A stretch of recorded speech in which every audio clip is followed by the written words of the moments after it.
Okay, cool.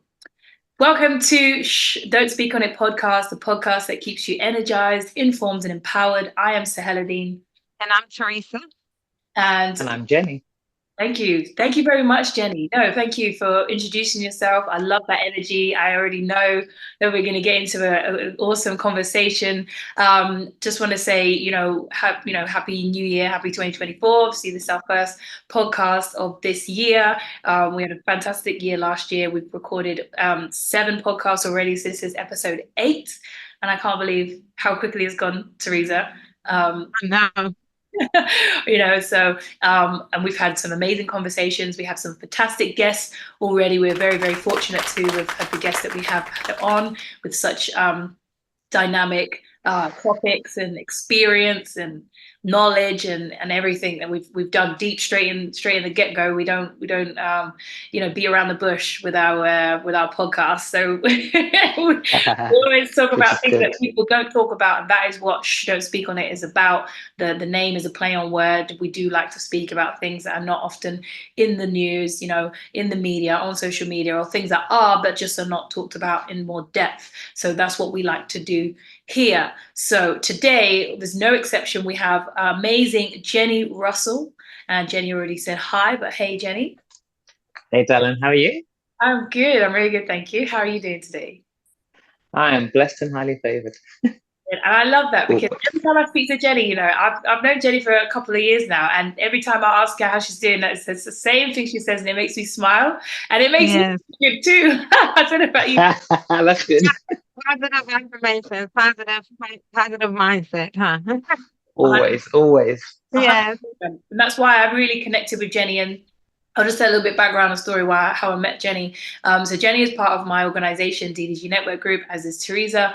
And one of my members at the time said to me, basically, they had said they have this lady and she's amazing and she does,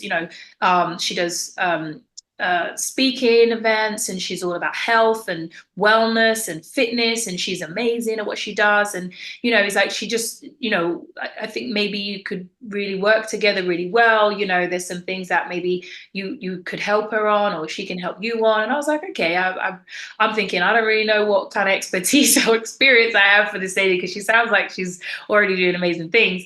They were like, no, I think you guys could really, really gel. So I was like, okay. So I was like, yeah, send me your details. And he sent me your name, and I started looking you up, and I was like, oh wow, she's done like a lot. She's done marathons, she's done fitness competitions, she's and and her age as well was a major thing. She doesn't look like her age, she looks amazing. And I was just like, okay. So I talked to her, and we talked for like an hour or something straight that first conversation. we talked about everything, and I was like, oh my god, all these ideas, we could do this with that. So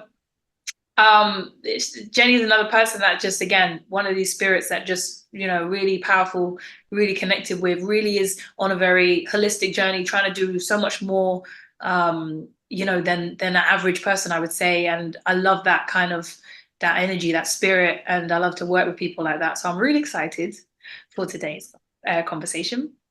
So I want to give Jenny her accolades and her, what they call their flowers, and her, her moment. And I'm gonna give her yes. She's not afraid to show her glow. So I want to just read her. I want to read her or paraphrase her bio, just so people can get a bit of an experience about what she's done, where she's come from, and what she's doing now, and then we can get into the conversation. So Jenny is really on a mission to empower individuals to reclaim their vitality and confidence, regardless of their age and their gender. She has a focus on postural corrective exercise in order to improve movement ability, career longevity, injury prevention or rehabilitation, and quality of life. And her approach also extends beyond her 28 years of experience and 35 years of expertise in exercise and movement. She continues to transform lives and save relationships, so personal relationships, work relationships, and careers, whether in business, sport, parenting, or sedentary Sorry, did I say that correctly?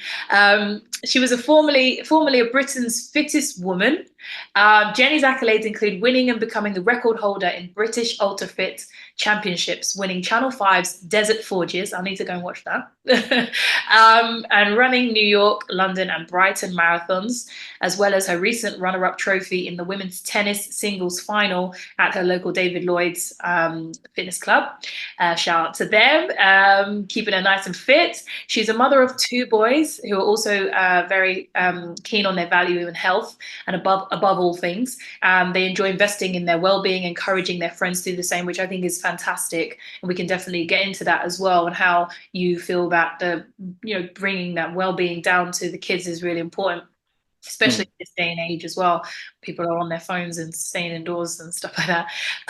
So Jenni has a commitment to helping females overcome challenges of their intimate health, and her focus is founded on non-surgical management techniques for pelvic organ prolapse, incontinence, and sexual function. Jenni's passion for empowerment goes beyond physical health. She's a published author, and she has a book called, and I have the book, it's called Can a Vagina Really Buy a Mercedes? So I think that's an interesting title. Again, we're going to dive into that. She has another book called Pelvic Floor Secrets, which has garnered widespread acclaim, and there she is showing her books back there. They've attained media attention. They've been featured on ITV's This Morning. Her first book sold 4,000 copies without even making it to one bookshelf. Her advocacy and research have been showcased at esteemed conferences such as the International Continence Society in Florence and Las Vegas. She's also spoken widely at many conferences around the UK on this topic. And bear in mind, guys, her success is not just limited to females. She also works with men. She has transformed many lives with her work and numerous clients, including a former Premiership Academy player whose career was almost jeopardized through reoccurring injury. Under Jenni's guidance, he not only overcame his challenges in this, but also made a first team Premiership appearance, which is a true testament to what Jenni can do and her expertise and how effective she is in what she does. In addition to her entrepreneurial ventures, Jenni has launched an Empowering Lives program during lockdown, and her latest program that she has is called She Comes First, which is a 60-day journey of transformative change with a unique focus on female journey from menstruation to menopause. Again, that's a super important topic that doesn't get talked about a lot, and we will talk about it here.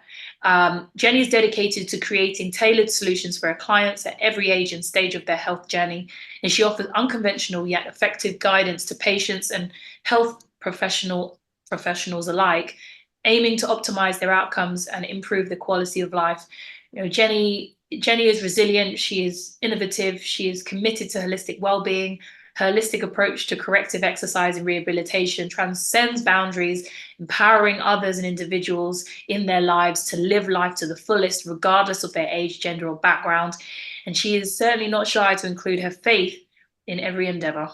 So thank you so much for being. Yes. You're saying, Yes. it's yours, this is I'm just like, wow. Nah, I don't believe all that. She's made it up. I rate myself. No, I'm joking. Welcome. We're so glad to have you. Oh, thank you. Thank you so much, Teresa. Happy to be here. Yes. So let's start discussing some topics. One thing that I see the constant external pressures that everyone face, regardless if it's male or women, and such as the social economic issues, family at home. So just those external pressures and being able to cope with that. It's been a heck of a, last 3-4 years. We had COVID. There's been a lot of deaths. There's been a lot of health issues with people. And then on top of that, comes the mental health. What would you suggest as far as to help people cope with some of that stress, that the external pressures that they they might have. See, I mean, women, like us women, we have to juggle. We have those emotional issues, whether it's the menstrual or menopause, but we also are juggling several things such as children, home, and everything else, and then have to worry about external factors, job, colleagues, being able to move up. What sort of coping mechanisms would you suggest?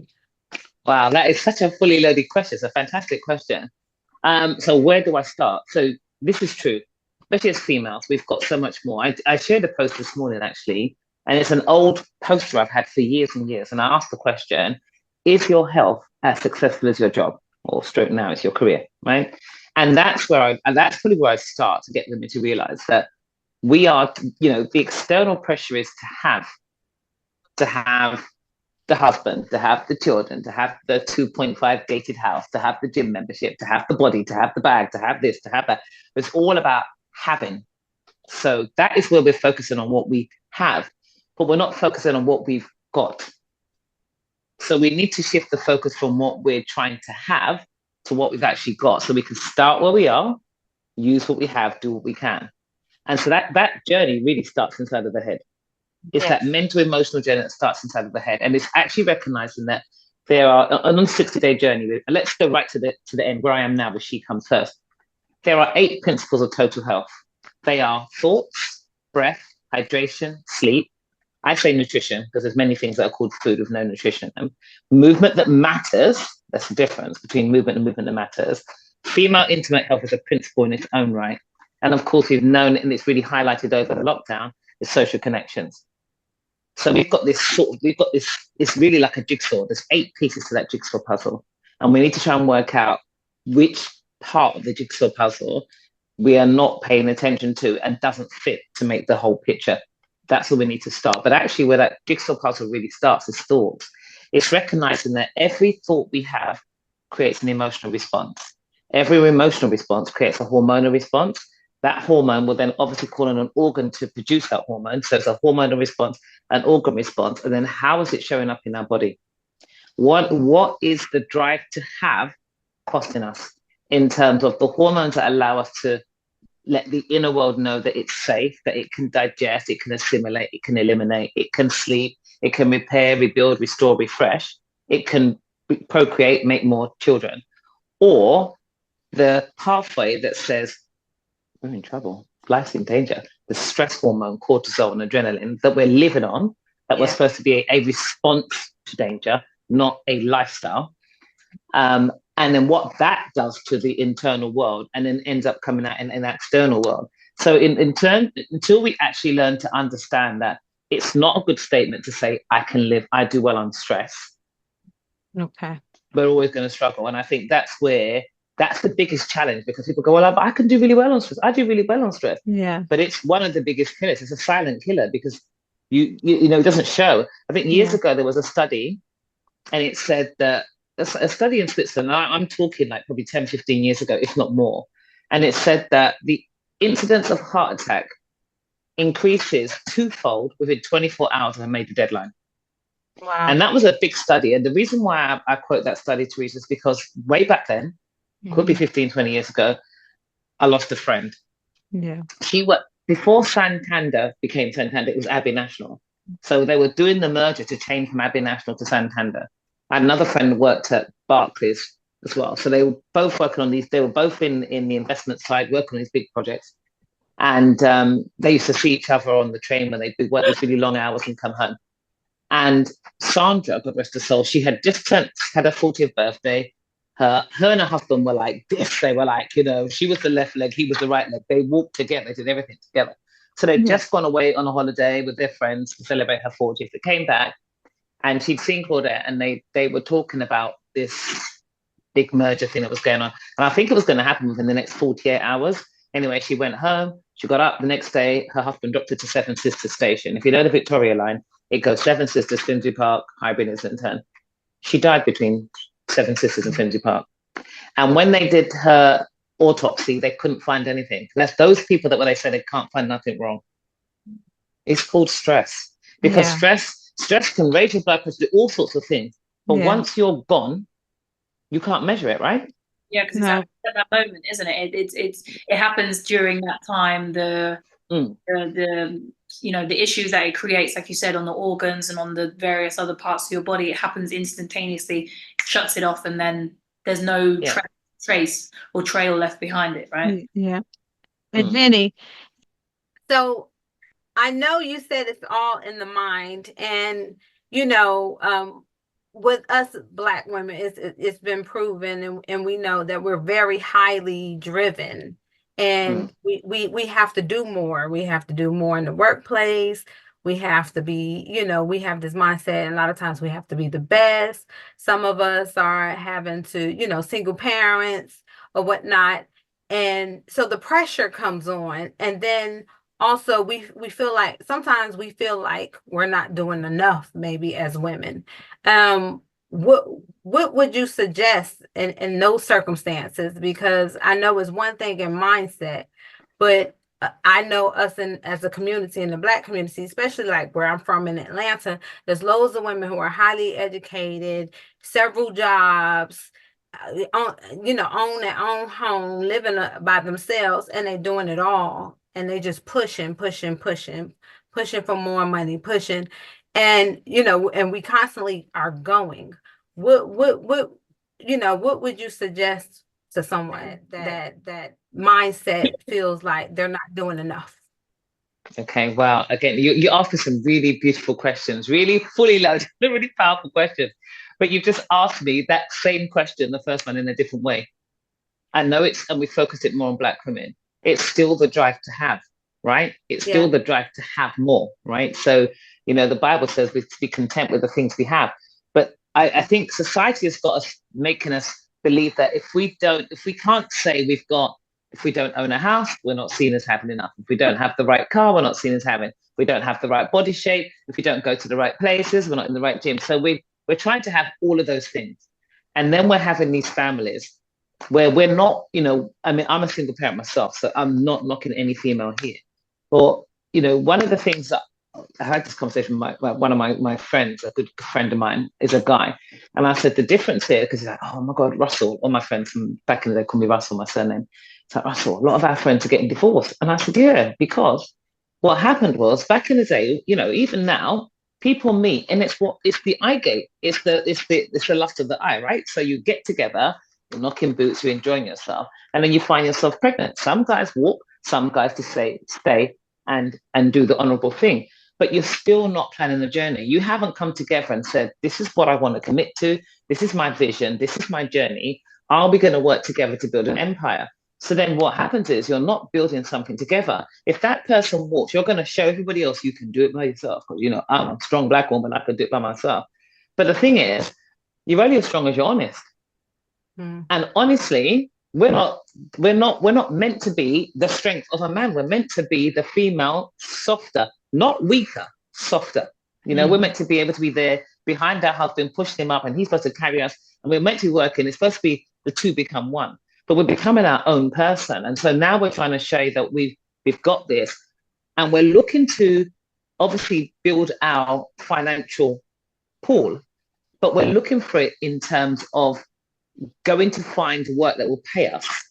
But the higher you climb in a company and the more they pay you, the more of your time you have to give. So we're not looking and thinking, well, what can I build for myself? What gifts and skills are within me? What residual income could I have? If we were to get together as a pool of strong Black women and say, right, Shahaladine, you're a DDG's property, right? If you brought together lots of women, and they may not have that much money, but if you got 10, 15, 20 women and said, right, put £500 each in and had enough of a deposit to buy a property and bought a property and rent it out, do whatever, and then you bought another one and another one, another one, and you started it from young. By the time they get to 30, 40, 50, there should be enough in the pot for everyone to take out, and they can take some and invest it somewhere else or do whatever, but they'll have some residual income to work on. Yes. But what happens is you get together, it's like, well, who's going to hold the money? Who's going to do this? Who's got the keys? The lack of trust is there. So that's another stress response. Yeah. So it still comes back to stress, because everything we're driving to have for our children, for ourselves, it's all about putting the body under undue pressure. But here's the thing, your body is your business. So everything that you mentioned there that we are trying to have, and we have to work harder, society doesn't see us as the same. So it's again about validation. So we're looking to be validated externally, but how are we validating ourselves internally? Yeah. So we're putting our body under pressure. We're not understanding what this pressure means, which is why I gave that example about Sandra. And you can measure cost in many ways. Yeah. But sickness is a cost. And Yeah. so, but it's a major cost. If you're the only person in your house bringing in the money, Yeah. and you get sick and you can't bring in the money, You can't then afford it. Yeah. Right. So then what happens there? The stress goes up because Yeah. the fear is what you're going to lose. Yeah. But you're focusing on again on things. But the thing you might lose is this. This might go before anything else. And then even if you go tomorrow, they're going to sell your things anyway. Mm-hmm. So the focus is still on the wrong thing. We're still focusing on the things, not on the person. If you can maximize your health, if you can understand your health, there's so many different ways you can coach. You know, we are great at cooking and hospitality. Why can't we do cookouts? There's so many different ways there's more than one way to cook chicken as opposed to skin a cat. There's more than one way to cook chicken, right? So we have got to start looking at unconventional ways. We've got to think inside the box. If I trap you inside a box and I leave you with one instrument, you have to try and find a way to get out. But if you've got loads and loads of stuff there, sometimes you can be so overwhelmed, you don't know where to start. Yeah. But when we're actually, so rather than thinking outside the box, it's like, well, I don't know. But if you're inside the box, you want to get out, survival kicks in. You'll find a way. Yeah. You know, but it's just got to be a bit different. And it's such a hard question to answer because the one thing we leave behind at the cost of everything else is the health. We're striving to get the things, but we're not chasing the health. And you can't buy health. You have to invest in it and keep investing. Yeah. And funny you say that because even myself, I do work hard and work long hours, but I also now manage my time. And I said in 2024, I'm not going to be available to everyone. And I told Slaheladine this. And so that means me going to bed on time and not staying up till 1 or 2 o'clock in the morning. That means my phone go on do not disturb and I don't care who calls and say they need something. And that means, if someone you call me with something that's not important, I don't need it. I may not answer the phone, And so, and I'm looking more at what can I do for myself. And I think other people, they don't like to say no, or they want to please everyone, people pleasers and stuff like that.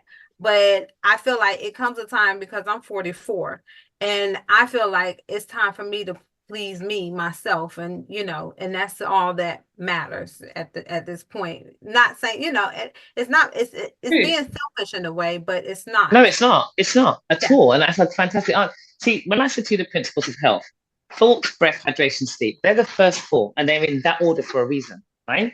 Because those thoughts impact everything you do. But one of the fastest ways to get sick is to lack sleep. Yeah. And that is something that we do not value. And also for us as women, we don't value. If I have clients that come to me and they get really, really sick and they're doing a night shift, so they're missing out on the physical repair and the psychogenic repair, I will ask them what's more important, the job or your health. Yeah. Sometimes you have to actually let go of a job and find something different and it will improve your health. We're all we follow the rhythms of the sun. So it's kind of set in stone by the age of 2. So you were born in the States. So your time zone is different to ours. Mm-hmm. But, and my parents, my mum's from Barbados. My dad was from Jamaica. My aunt, before she passed away, my mum's sister, she ended up with multiple sclerosis. But every time she went back home to Barbados, the symptoms she suffered over here, they literally disappeared as soon as she got home. Because she was back within her own circadian rhythm and health, right? So we don't even recognize that. It's so true. I literally been having this conversation with my family because I have asthma, and it's something that I've had since I was a kid, and used to have, asthma attacks and stuff when I was a kid, and used to be triggered by different things. And then as I got older, sort of, teens, I didn't really have an issue. And then we moved to Mallorca in Spain when I was 12. So when I lived there, I had no issues. None of that came up. I didn't have any allergies because I also had hay fever whilst I was here in the UK. So I never had any allergies or anything like that. I lived there for a number of times during my teenage years. Then I came back to England and I was all right. But in the last 3-4 years or more than that, I started developing different asthmatic symptoms again. And then in the last 3 years, in 2022, I had an asthma attack, a very serious one, and I ended up in the A&E twice in the same week.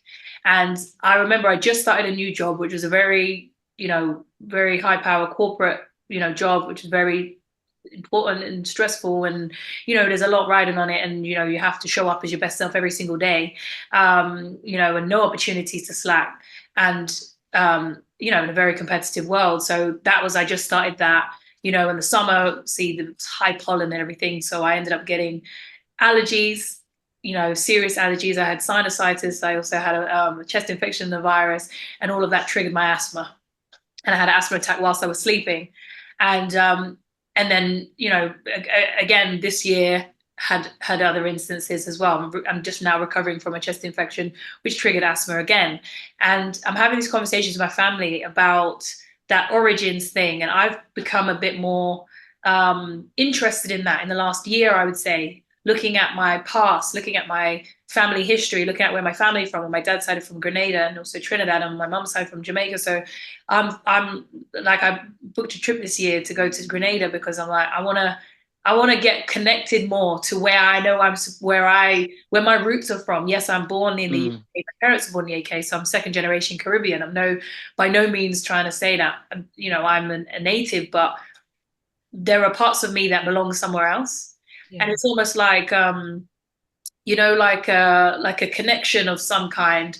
And it's almost like you got one connection in one country, and then you got the other part of you that's like over there. On the other end, and it's like trying to connect those things. So when you were saying that about the sun and how it's you're connected based on where you're from, or your roots, or your heritage, and it makes sense why some of these things create an imbalance in yourself. And then what Teresa was saying about the being so busy and being so stressful. And when you are a woman on your own, I don't have kids, but I'm a solo woman. I bring in the money, I pay for all my stuff, I take care of myself. And that does push you to then be maybe sometimes career focused, very much driven, and being like, for me, I don't have dependents. So I can work at till 1 a.m. in the night. I have my other businesses, and I do my my other income and whatever, and do that after work, and that takes me to 1 a.m. and da da da da. And I was doing that for the past year or two, and then I realized when I had this bad asthma attack, I was like, I can't do this, because when I have that asthma attack, it's just me on my own, and I don't want to be alone and die in my bed by myself. Can I ask you a question? Do you? No, I don't mean to die on you, but that's not your portion in Jesus' name. But can I ask you a question? Yeah, go on. Between 3 and 5 a.m., do you find yourself waking up at all? Did you used to find yourself waking up between 3 and 5, or you sleep through?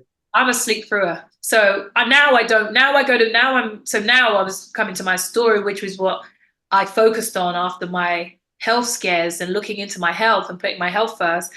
I put my health first in terms of going to bed early, doing those things, like Teresa was saying, not saying yes to everything because you can, because you've got time and you have no dependence or responsibilities in certain ways, but doing it for my health, because that's my dependent and that's my responsibility.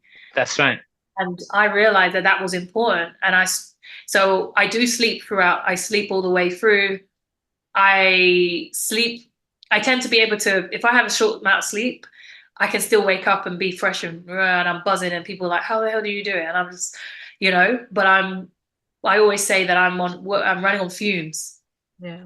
And I'm very conscious about, cells, which is a very important thing, because once you're making, obviously you'll explain all of this better than I can, once the cells become stressed and these things, multiply and it causes all sorts of, health issues, including cancer. And I know people who have developed cancer because of stress, and those sorts of things and tumors and things like that. And I'm very conscious about that because, being career focused, and, everyone's saying about how great it is to be career focused and patting you on the back saying, oh, you're doing so well. And, you do all these things. It's so great, but my health is suffering, Yeah. Yeah. It's external, isn't it? We don't get enough sun either. So like you were saying, being in Spain and some of the other countries, Yeah. that sun definitely helps as well. And Oh, all day long. yes, yes, and I think that's also a difference because even with me, where I'm from, it's hot, in Atlanta, and we have a lot Mm. more sun. And then here, I'm having to top my, making sure I get enough vitamin D, especially as a woman, when you get a certain age, you also start lacking those vitamins as well. And and even when they in menopause or whatnot, they don't get that vitamin D and stuff. They need extra vitamin D. Mm. So it's very important. I think that makes a difference. Some of the warmer countries, they may, have happier people or less, problems because the sun, they're getting more nutrients and their food probably is different as well. The Well, air this is is the thing, isn't it? Do you remember sorry to cut you, like our parents, obviously, I'm also Caribbean as well, second generation Caribbean now. Our parents worked the land, yeah. so they moved. They were squatting, pushing, pulling, twisting, jumping, whatever. They were moving. They were doing primal pattern movements. So their bodies, their posture was much better. And posture is a position from where all movement begins and ends. They didn't have issues in terms of the issues of female intimate health, the pelvic bladder weakness. They didn't have the same issue because they were using that all the time as part of their movements to go to the stand pack, get the water, do whatever.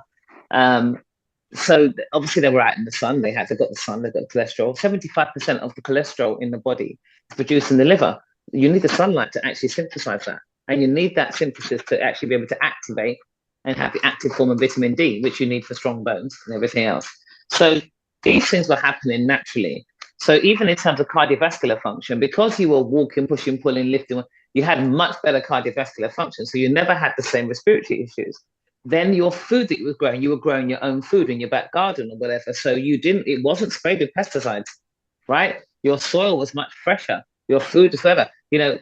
Um, I remember my ex, he was born in Barbados, and he was saying that, when they grew up, they got to that point where they started to, some of the kids whose parents were a bit more wealthy were sending their children to school with ham sandwiches, and they were jealous because they had a sandwich, whereas they just picked an avocado off the tree. Now, I've always said if avocado was a man, I'd marry it, right? It's not, so I have to use it for its nutritional content. But, they had these massive avocados. Then they get this little 50 cents to buy this little tiny bun and they put it in it. Well, over here now, it's a superfood rich for the middle class and the upper class. It's a superfood, right? Yeah. So they didn't realize what they had, all, the akis and the papayas and, all of these so-called superfoods over here were just natural foods that our parents and our cousins and family just picked off the tree and ate like it was just, you walk down the road, or I'll just pick off, you had all this nutrition there. Whereas now we import lots of it. It means that, when I found out that breadfruit was coated in formaldehyde to bring it to this country, it's the day I stopped eating it in this country, because they use formaldehyde to coat the dead, right? So I don't want something that's going to it will penetrate the skin. It's just madness. So everything has changed, right? And we're not eating foods in season. If you've got a garden, the best thing you can do is grow as much as you can. If you've got allotments near you, if you haven't got an allotment space, go into an allotment, because if you say to somebody, can I buy some of your vegetables from you? They will sell it to you. They've got loads. They will sell it to you. So we need to go to the farmer's market. We need to go to allotments. We need to grow our own, because that's how we start to control the nutrition that's inside our body. With your asthma kind of thing, you have to, you need to understand zinc is really good for immune function and respiratory function. Zinc is massive for you. Vitamin D3 and K2, you need to have those things. You need to focus on breath techniques and breathing and still being able to manage the stress. So I'm glad you said, I'm dependent on my health, because that is your dependent. And that's the point. Just because you don't have children, physical dependents that are external to you, Yes. the actual most important dependent everybody has is their health. But no one depends on their health. They just expect it to remain. Then when it goes, they don't even try to depend on it to make themselves better. They depend on a doctor who's only going to give you cream medication or surgery. So we're still not dependent on our health. And so, like I said, I have all these little statements. If you have no regard for your body has no regard for you. I mean, I've got these, but I've got a couple of them there. I've had them for years, right? sell little cards and things with them so people can put up an affirmation like Yeah. Look, you I've got, hold on 1 second. oh I you just, these, she's always I have mean, lyrics. She's always got little yeah. things that I love. This is how old they are, because I actually trademarked the physical pension plan investment program back in 2010. But this is the original. This is the original trademark, and you can see the blue tack all over the board, right? Nice. Look, that's the original trademark. But this one here, your body is your advert. What does it say about you? I just Oh, love asking that question. And I say to people, right, just say the first thing that comes into your head, and it throws it. I go, oh my God. I'll get things like, oh, shares in Cadbury's, need to do better. You know what I mean? But look, is your health as successful as your job? I've had these for ages. And the other one, the third one, which is in the cupboard under the stairs, is if you have no regard for your body has no regard for you. And it's really, as harsh as it may sound, it's the truth. And even like, I've got almost as Hannah that's called my little poem. So like time, the last paragraph of time, I've got it in the men's chapter in Pelvic for Secrets, is time. The most precious gift that God gave us all is a gift taken lightly with barely a thought, not for resale, washed away on a whim, then chased after frantic when the darkness sets in. Use your time wisely, treasure it well. For the moment it leaves you, you leave here as well. wow. That is so deep, and this is another thing. I went to Nigeria and I noticed that people were living, even though yes, it's a third, it's supposed to be a third world country, but people would live longer than they would here. And I was trying to figure out, and I noticed how the fruit tastes different. It was picked off by hand, whatever, but the fruit was fresher Mm. compared to here. And it was just so tasty. And my sister went to Jamaica and she said, Teresa, she said, they have less, but they're happier. Yeah. That's And the point. she said That's the they're less point. stressed and they're happier. And we had this conversation, and and when us talking today, it made me think about it, because I'm like, I said, yeah, I said, because we sit here and we're running a rat race and we're paying all of this, that, and and I said, and we're working ourselves to the ground. It's true. Mm. There's And a program on Netflix that was, I can't remember, it's called like a Living to 100 or something. Yeah, And I started watching it with my dad, and it's really interesting because the guy is basically trying to find all the countries in the world that have the most centenarians or centenarians. I can't remember how. centennials, yeah, centenary, yeah, I know what you mean. All the people that basically 100-year-olds. 100 and above. Yeah, and he was trying to find Is it centurions? Centurions, I think it is. that's it, centurions, yeah. And so this guy is going around different countries, and there's a high population in certain areas, like in Japan and different places and stuff. And he was trying to understand it, and we'd only just started it, but I definitely would want to continue watching it. But it talks about their food in one area. The other one was they were doing a lot of work and gardening and moving around. Moving. He sat with his legs crossed like this, and then he would like show off and walk on his hands, and he was like 100 and something. Community also was one, and you talked about that, Jenny, about Social connection. together, social connection, all these different things. So I mean, obviously Teresa's talked about, she's had a realization about health being very much important in the last year, and I've had the similar realization based on a health scare, and what can people do without having these, and I'm 33, so that's how old I am. Baby, I'm your mother. Yeah. 30, look at this. It's all the threes, right? Double three, 33, double four, 44, and sassy, sexy 61 right here, mate. Oh, wow. 44 years. I just ruined it, didn't I? I wasn't not 63, not 66, mate. 61. Sassy, sexy 61, yeah? Well, yeah, man. But this is the thing. Like, how do we take care of? Because we're all at different stages in our lives. We're all at different stages of our womanhood, and I'm noticing different changes, even around hormones and things like that, and I'm realizing how that's affecting certain things to do with my anxiety, and also to do with my emotions and stuff when I'm on a menstrual cycle, and so many different things are happening to myself and my body. And I'm like, there's so much more that I need to understand as I'm growing older into this womanhood. and how that relates to my business and my career, and realizing what's more important and where do I want to be. I want to be growing, seasonal fruit and vegetables and herbs. I want to be in the sun. If that means scaling back and taking less money and being more at peace and being able to meditate in the morning and I might just go and do that. But my question is how can we, without having these scary health realizations, how can we, people who are watching this, really, who are going to get all fired up now and want to do something, get in there, and man or woman or whoever, what can they do right now to start looking at their life and try and put their health first? Okay, so I love that. I'm gonna answer that question in just 2 minutes, less than that. I just want to first of all go back to Teresa and just say that what you said there, very powerful statement. You went to Nigeria and it's supposed to be a third world country. West Indies, third world country. Remember, words carry weight. So who said that this country is a first world country and those countries are third world countries? Remember, it's the third world countries that the first world is robbing of all its resources. It's the third world countries that the first world countries are taking the nutrition from to make them superfoods in this country. So this is the third world country going to first world countries. I just wanted to just put that out there because we need to start looking at things differently.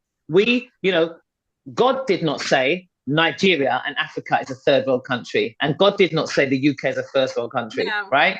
So we have got to change that around. Of course. And when I went there, people told me not to go there. This was years ago. People told me I couldn't go to there because it's what they saw on TV. Now everyone goes there a bit. Everybody want to visit. There's some dangers in Nigeria, though. I wouldn't say there's not no dangers because, again, the sad thing about it is that people are on the over there now are becoming westernized. They've got the smartphones. And then now they're looking at the same thing we're talking about here. They're looking at the things. Yeah. So now they'll rob you for the things, not for your health, not for how you could help them, but they'll take your things from you. But let me move back now to what Slahaladin had asked, because I think it's a really, I just wanted to just put that out there. Just thought, that's food for thought. I'm glad you did that because I kind of pinched a little bit with the third world thing, but I understand sometimes it's just a thing that people say, but you're right. Words carry. No, because the reason why I said it is because a lot of people will feel like that we have health care, we're better off. And I said it in that to make a statement because they'll be like, we have healthcare, we have this, we have all these things, we have better, the UK got free healthcare. The US, they may say have better doctors, better healthcare, better technology to be able to implement hospitals. But at the end of the day, the same places that people got more sick people. Huh? Got much more sick people. Yeah. So that's why I said it. I said it because I wanted people to think. and that's why, No, it's a perfect statement. And I'm glad it was in here because I think, like you said, this at the top of this podcast, you said you go deeper into things that don't get discussed. And this doesn't get discussed.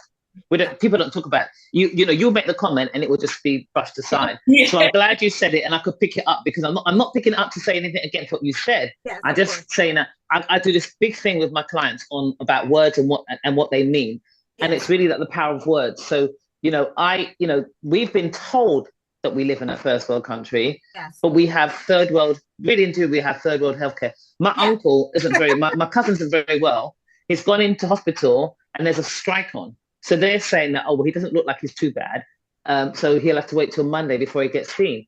But by the grace of God, that's his portion. But there'll be people who are bad and who will die this weekend because doctors are striking for more money, for things, right? So it's not about people, it's about stuff. Anyway, there we go.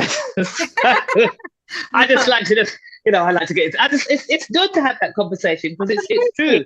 Because the same program you said you're watching, Slahaladin, he's going around those places. In these third world countries that they keep labeling, right? When you go out you only get to see when they're in the cities and they're industrialized, they've got problems. But when you go out to the bush and the villages, right? Yes, they have got droughts and stuff, but you go out to a lot of other places, they show you the bits that are bad. But go to the other parts where they're really rich and right. And those are where you're going to find the people that live into 100 plus, right? They're really well. They have the quality of life is about how coming together. There's that whole thing where the guy says, I'm going to take his sons to the village and he wants to show his son how they've, what poverty looks like. And when he goes out there, he shows his son and his son says, thank you for showing us how poor we are. Because, we've got one thing, they've got a whole community. You know, we have lights in our house, they have the sun. You know what I mean? He just sort of showed them, like, really, we've got artificial lights, they've got the sun. You Yeah. know, we just play with one friend, they get together around the fireplace. It's like, you know, understanding that. But Yeah. coming back to what you said there, how do people, and now this is going to be, and I'm going to be honest, I'm going to plug this because I have to, right? So I run these 60-day journeys because, and I call them She Comes First, and it's an acrostic. So what I've done is every letter in She Comes First will stand for a different avatar character, which starts from Serenity, where she starts from menstruation and goes through menopause, goes through to menopause. So I call it the three M's and a P. So you've got, so I say that menstruation is the start of the train journey to menopause because it's the first sign of reproductive years, right? It's the start of your reproductive years, where menopause signals the end of your reproductive years. So the signal starts here, it starts, the signal ends here, where it ends. In between that, if you're blessed to go through maternity, that's a signal that you're sort of reaping the fruits of menstruation. It goes into maternity and then it moves out into menopause. So whatever happens between when you get on the train, called first period, until you get off the train, called last period, your menopause experience is a sum total of that journey from start to finish. And so some people's menopause experience, based on their life experience, will be great. Other people's will be totally different. The only way you will never have a menopause is if you don't live long enough. That's the only way you can avoid it, right? So if when it comes to helping people where they want to be, we go through those 13 characters, and you'll probably find that you have an affinity with more than one. We link those to the 8 principles of total health. And like I said, the jigsaw puzzle, and we really dig deep into those 8 pieces. And then we go to work to help you put your jigsaw puzzle together, put your avatar together, and realize where you are. Because until you actually start to deal with what's in your head, the emotional response, the hormonal response, the organ response, understand the impact that then has on your breath and how you either hold the breath or hyperventilate, and then start to understand the impact that has on your internal world and how you're acidifying the body and opening the door for sickness and disease to come in and closing the door to wellness, until you then realize what you put in your mouth, nutrition, and the impact it has on your internal world, until you understand whether or not you hydrate yourself or you dehydrate yourself based on what you choose to drink, until you understand the quality of the sleep and what the body does and how it repairs and restores and rebuilds and refreshes, understanding the right movements that matter based on your physiological load and your levels of stress that you are obviously displaying from what you are doing. The impact is then having on your female intimate health, because as females, we lock it all into the pelvic area or our sacral chakra, which is where our reproductive organs are. The impact that has on what we call our slave masters, the legs, how it shows up in the body and what the body then responds to. Then the impact that will have on your wardrobe choice, your social interaction. So the puzzle comes together. Every part of it's married together. It's like, you know, the thoughts affect the breath. That's one side of the windscreen wiper, right? But the intimate health affects the social connections. That's the other end. So it's like we're doing this, you know, and you got to understand, you know, there's only one windscreen wiper working, and the other one's like, you know, which windscreen wiper, which windscreen wiper's not working? Which part of the puzzle have you said, oh, I don't need that, let me just throw that away? But actually, you need it, but you don't realize. My That's a sister, 60-day journey. my sister found that she has real bad time of the month, and she found her diet changes the way her menstrual acts. All So day long. yes, so she has to really, when she doesn't change her diet, she eats certain things or whatnot, then it's worse. And it was very interesting when she told me some of the things that she should not eat.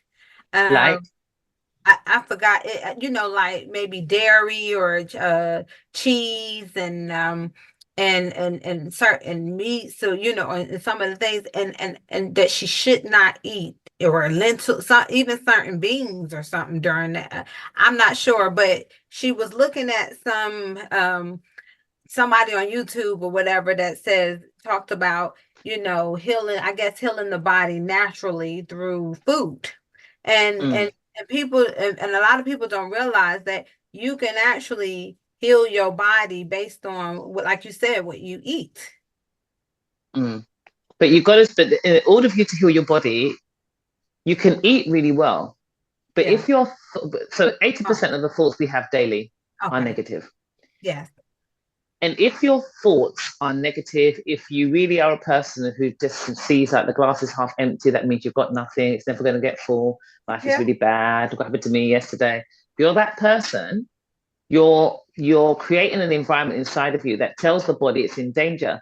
So you will suppress the digestive system. Yeah. So you can eat really well, but if your thinking is thinking, you can block the digestive pathways just by stinking thinking, right? Thinking and Because then thinking. yeah, and then that affects the breathing. So when you've got that, if you hold the breath or hyperventilate, the body responds like it's dying inside. So it alters the pH regulation. So Yeah. you can just change things just by, the diet is about your thoughts. You've got to actually cleanse your thoughts. You've got to, Oh, there's two ways to eat. You either eating to optimize health or yeah. eating to minimize health. Your thoughts will either take you towards optimal health or they'll minimize your health. Many of the women, and even our women, if you go back to us Black women, one of the reasons why we struggle so much and look for external forces is because, to tell the truth, how many women do you know? If you go and ask all your girlfriends after you come off this now to stand in front of a mirror and go, do you know what? You are so beautiful. I Different. love you. You are amazing. You are fantastic. Your life is going to be amazing. You are fearfully and wonderfully made. You're best and highly favored. Look at you, man. I like this. You know, how many of your friends can do that? Well, not many. Yeah, and let me tell you, That's where it I think, starts. like you said, I think so. You're saying the body goes into fight or flight. Your fight, Mm. flight. Yeah, that method because of our thoughts. And I know what you mean because I have someone every time I say something and try to give inspiration, they come back with something negative and like, oh, well, I don't make that much. I wish I did. Like it's the reaction, and I don't be wanting to hear that. What do you say when she says, wish she does? So the thing I is, that's a statement again. I wish I did. Okay. If you wish you did, would you like your wish to come true? If the answer is yes, then so how are you going to make your wish come true? What are you going to, not even how, what are you going to do to make your wish come true? That's how you have to challenge these people. You have to Yeah, actually come to them and they might think, oh my God, she's such a cow. No, I'm not. You're saying, I really wish I had a husband. I really wish I had a husband. What am I going to do? Am I going to sit in my? I don't want to go out tonight. No, I can't be bothered. I'm not going to go on a date inside. I can't be yeah, bothered. I'm not going anywhere. I'm staying at home. No, I'm just going to get in my car and drive. I yeah, mean, I really wish I had a husband, but I'm not going anywhere to be seen. yeah. Exactly.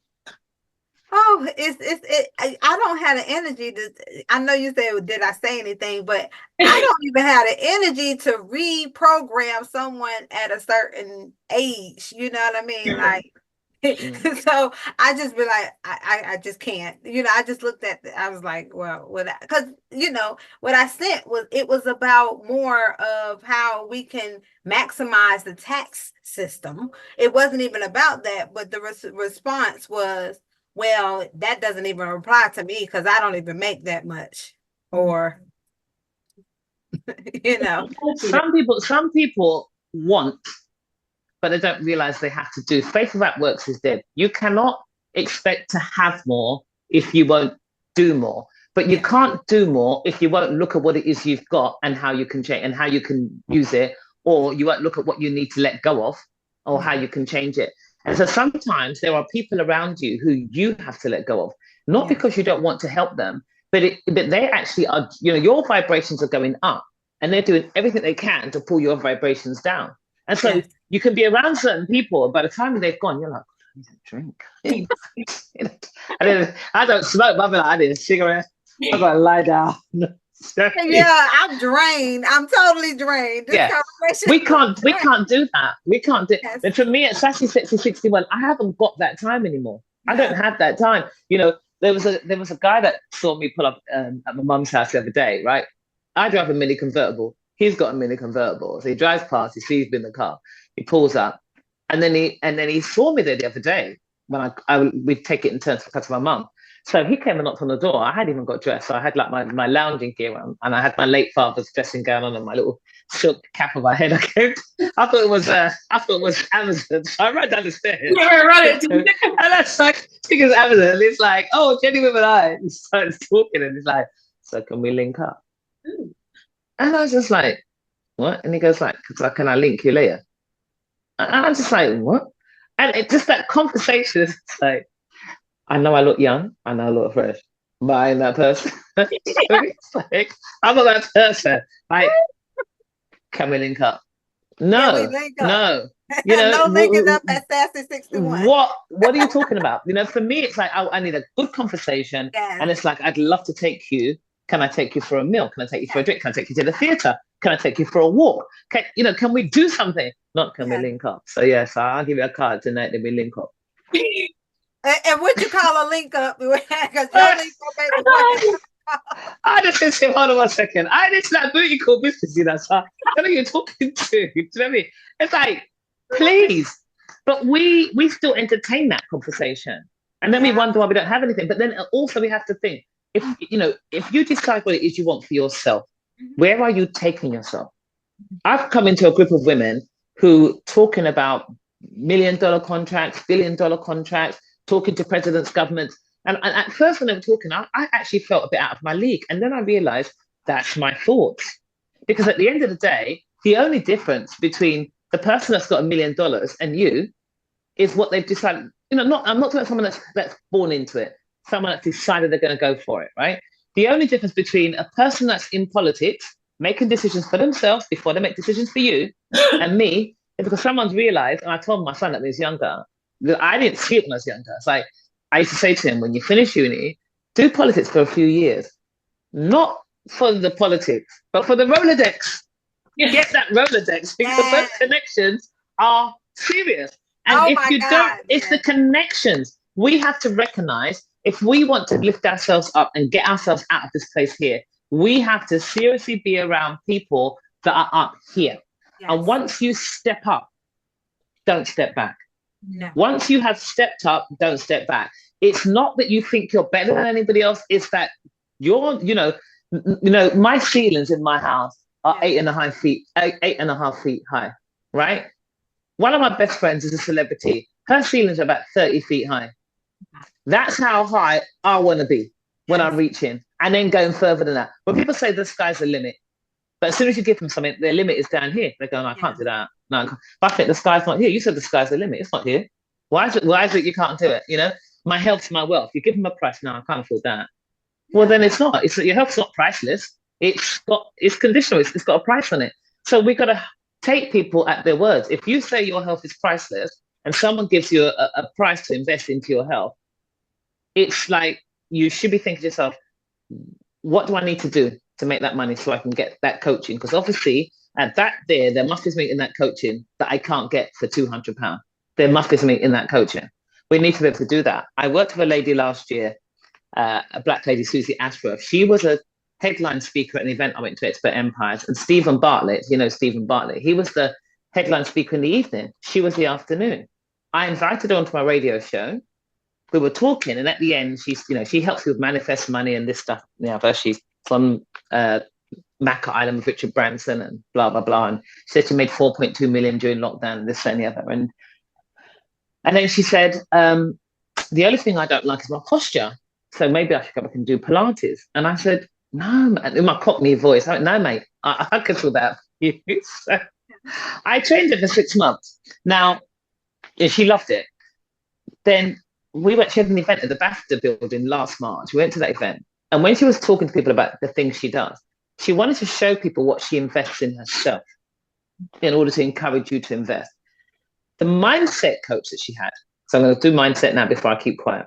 The mindset coach that she had, she now pays, you ready for this? £175,000 per year for her mindset coach, right? So she went through all of these people and what she pays. And at the time when she lived in Kent, so I thought it was down the road, I underquoted her. So I quoted her for the 6 months, £6.5 grand, right? I felt like a grasshopper amongst giants. Because when she finished listing all the people that help her, I was at the bottom of the pile. And I was just a £6.5 grand. I was just a 4-figure person. I felt stupid. Yeah. And I took one of my clients to me. The first thing she said to me is, Jenny, you are too cheap. Yeah. Right? Because that's the thing that she takes. She goes out onto the stage and she encourages you. And she's saying, I don't like my posture and it knocks my confidence. So she's got confidence coach, this and the other. I'm a bloody confidence coach. If I'm teaching you about posture and bringing you out, I must be a Exactly. confidence coach. And I saw those prices and I was like, wow, wow. Yeah. My prices went up straight away. Not exponentially, but they went up. Yeah. And I make no apology because I transform, I save relationships, I save marriages.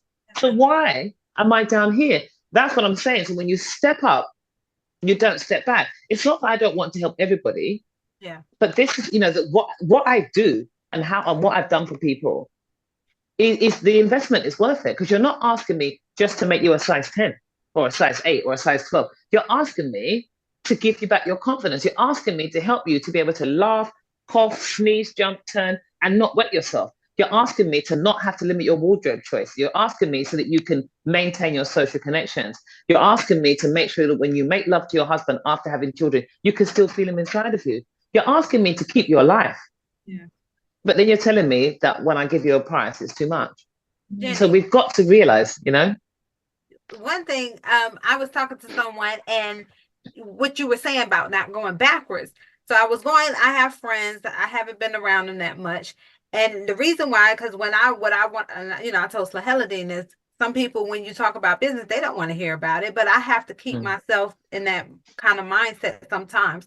But, when I go around and a friend of mine, she said, you've changed. And I said, well, I have to change because that's called growth, like that. But to them, you changed because your priorities have changed, because what you do has changed, because now I can't sit around just giving people time just because and just to sit around someone's house and stuff like that. I can't do it anymore. Exactly. So, I mean, the thing is, the answer is this, right? Are you still 20? Right. So you've changed, right? Yeah. You're 44 now, and you are closer to coming into premenopause and menopause than you are staying in menstruation and enjoy it. If it goes till later on, then that's fantastic for you, right? So Haladine, you're right slap bang in the middle, right? You still got your reproductive years if you want to have that there. Your journey to menopause is a good 20 years ahead of you. Do you understand? You've still got 2 decades before you get there, right? But when you was at college or when you was at university and you might have done freshers week and you will get drunk and you stay out till hours of the night and you're bleaching and you got pegs in your eyes and you're doing your homework and getting handing it in. If you try to do that same stuff now in the job you're doing now, high powered, you ain't going to keep that job for long. Of course you've changed. Yes. The climate's changed. Everything's changed. But if you're not changing, that's the thing. It's like Peter Pan. It's like the world is changing, but I don't want to change. You will get left behind. If you you think about that when I was 20, there was no such thing as a flipping mobile phone. When you went out as a teenager, you had to go to the phone box and phone your parents. Yes. Right? You needed 10p to go to the phone box and phone your parents. I remember you used to like trying to reverse the charges, right? And then you call someone and reverse the charges. And you don't know the operator's listening. You go, oh, I called the operator and said I haven't got no money. She goes, I'm listening. And you go, and you put the phone down and run away. Like, that was through the day. Now you've got your own phone, right? You walk around everywhere. The very first mobile phone was like a brick. Now it just slips into our handbag. I think the thing that we have to remember is that life is beautiful. It really is, but it's what you make it, and you've got to decide. And there are friends around you who've been friends for years and years and years, even family members, right? Who you absolutely love, and you will always love them. But there's nothing wrong with loving them from a distance because it's like you're going on a journey and they're on a bench behind you and they sat down and they're going, Slahanadine and Teresa, wait for me. And you turn around and go, okay, then. And so you stop. But they're sitting down. They're not getting up. They're not progressing. They're not moving forwards. So how long do you stand still and wait for them to catch you up? Or do you go backwards and sit down with them? Because people that can see you moving forward but don't want to move with you will do more to try and pull you back than to actually say, let me try and catch you up. And that's the difference, I think. And when we do the 60-day journey, we go for all of this. I've told my clients this. I've asked them. They had to we wrote a poem on belief. I just gave them one word. I said, do a spoken word on belief. And honestly, the 3 spoken words are totally different. I get them to look at words, look at themselves, ask them what it is they want. If I ask you, so if I ask you now, Teresa, who are you? How would you answer me? Who are I'm you? a, I'm a mother. I'm me. I'm just who I am. I'm a mother. I'm a business owner, and I'm just me, a daughter. Yeah. Okay, so you're in a room full of people who want Yes. to help you. How am I going to help you if you're just me? Just a mother and a business owner. So I'll ask Sahaladin, Yes. then let Sahaladin answer, then I'm going to ask you again. Sahaladin, who are you? Whee! Oh, I'm a caring, loving, open person, just vivacious, always wanting the best for others, but always wanting to live the best life that I can be. I'm happy, healthy, fun, and yeah, I'm a great person. Yeah. Yeah, a beautiful smile. Yeah. Okay, so Teresa, I'll ask you again. Who are you? I'm Teresa. I want the result. It does throw people, doesn't it? It does. I caught you on the spot to that, huh? Right? It's Do you like you ask if you ask me who am I? Yeah, Yeah? who are you? Who are you, Jenny? Yes. Who Who am are you, I? Jenny? Jenny Russell. I'm Jenni Russell, mate. Sassy, sexy, 61, author, record holder, business owner, mother, friend, confidant, tennis player, runner, vivacious, fearfully and wonderfully made, blessed and highly Yes. favored, 5'3.5", black girl. We love it. Third time now. Come on. What is the you benefit and speak well of yourself. Come on, get it out there. So Oh, the point I'm making is like when someone asks you who are you, right? It's like, what do you want to know about me? You know what I mean? I'm 5'3.5". I'm sassy, sexy, 61. You know what I mean? I'm a mother. I'm a business owner. For me, what do I do? If you want, what do I do? yes. I help women to become confident, continent, and sexually satisfied, all whilst improving posture, performance, and body shape. I save lives and transform relationships, or transforms lives and save relationships, whichever way you want to look at it. You know, that's me. That's you. And we are all great in our own ways, aren't we? Just Exactly, but we just need to be able to. I think those little lines. But I've had practice and time at that because before you sort of just go, yeah, yeah, I'm Jenny, like. But when you think about it, you don't know where you are in a room with people you're with. That statement, that one little introduction for yourself, people are going to stop and they want to know more about who you are. We've got to be that person that you're not intense. You can put bright clothes on. You want to stand out, but you want to be able to decide whether you want to go places and blend in or go places and stand out. Because in this world where we want to be able to move ourselves forward, elevate ourselves up, and to be able to work smarter and not harder, and to be able to have time to actually do sports and still be able to, generate money and income, we need to be able to make sure that we're sort of in front of the right people. And when we start to speak, we need to be able to speak well and clearly that we capture them and they don't want to leave us. Or they say, do you know what? I've got just the right person I think you should meet. Because that's how we're able to move ourselves on. So we've got to start thinking in a different way. And that's why I've been put into this networking group now. And it's run by a lovely black lady. And it makes such a difference. But it's all just come part and parcel. The 60-day challenge I'm doing now finishes next week. And 3 weeks into it, Tony Robbins, look at how powerful Tony Robbins is. yes. He did a free summit at the end of, Time to Rise summit. So I said to the ladies on the challenge, shall we make this part of the 60-day? And they said yes. So, I mean, honestly, I couldn't have done it any better. So I said I had Tony Robbins as my guest speaker, like I had him by default, which is fantastic. And most of us signed up to do the next part at the end of this month. We're starting the detox on Monday, and the detox actually finishes on the last day of Tony Robbins. It's a 21-day detox, and it actually finishes on the last day of Tony Robbins' thing. So I know that these ladies will finish next week. We'll still be detoxes, we'll still be connected. We're doing Tony Robbins together. So they won't actually, even though the challenge finishes on the 8th of March, they were still moving in. So by the 21st or 24th, by the 24th of March, when we finish Tony Robbins, there is no way that these women will be in the same place they were when they started on the 5th of January. And that's the difference. Their language has changed, how they see themselves has changed, They understand which parts of the jigsaw puzzle is missing. And so the next one starts on the 8th of April. So, I'm happy to share the link for that. But I think that's where I would say, if you really want to be able to make a difference, because I know that 2024, there are some massive things happening. They've already started to happen. But I know a lot of people around me, even who are not even thinking this way, there's a lot of things happening now in 2024. If you're not receptive to that stuff and you don't invest in yourself this year, you're going to miss out. You're gonna miss out. You have to invest in yourself this year for sure, so you don't miss out. I agree.